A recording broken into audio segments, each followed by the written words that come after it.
Israel is like Marmite. Either you liked it or absolutely hated it.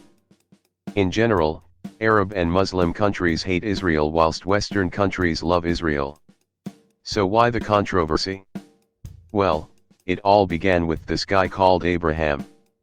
This guy had two sons, Isaac and Ishmael. The Jews said Isaac is their ancestor whilst the Arabs said Ishmael is their ancestor. The Jews settled in Judea whilst the Arabs lived the freedom in the Arabian desert. Before the arrival of Muhammad, Jews and Arabs were quite chilled with each other, and both being screwed over by foreign powers including Assyrians, Babylonians, Persians, Macedonians, and Romans.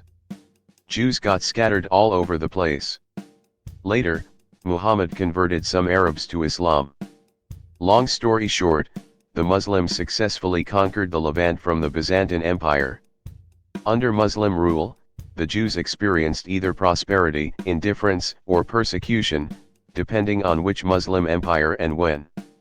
The land of modern-day Israel went through the Rashidun Caliphs, Umayyads, Abbasids, Fatimids, Seljuk Turks, Crusaders, Ayyubids, Mamluks, and the Ottomans.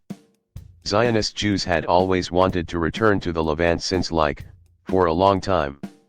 During World War I, the British Empire promised the Arabs a unified independent state if the Arabs helped to revolt against the Ottoman Turks. And boy, they fought hard and won. Then, the British Empire did a dick move and announced the Balfour Declaration, basically assigning the Palestine region in the Levant to be a Jewish state.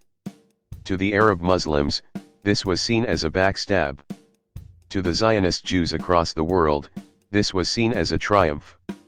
The Palestine region was predominantly Arabs, before the Jews started moving in large numbers. This kick-started the beef between Jews and Muslims.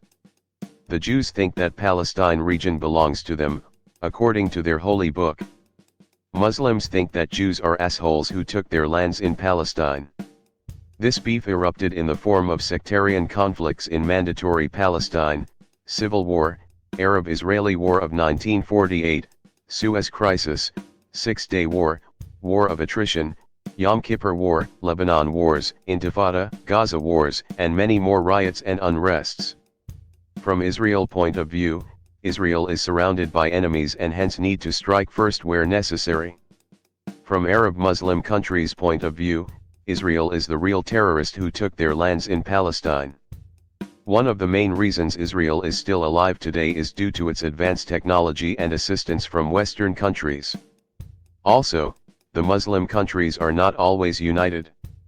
Israel thinks Arab Muslim countries are backward idiots.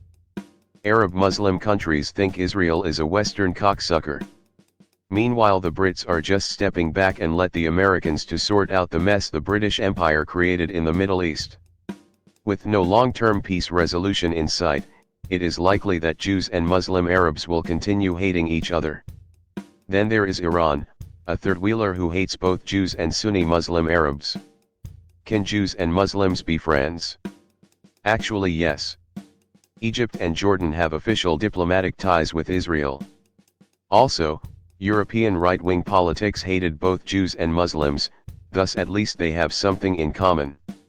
Jews and Muslims have the cleanest dick in the world, because they are circumcised, no smegma mess during blowjobs. When you visit Israel, make sure you mention that Israel is the best, and Palestine should be occupied for the greater good.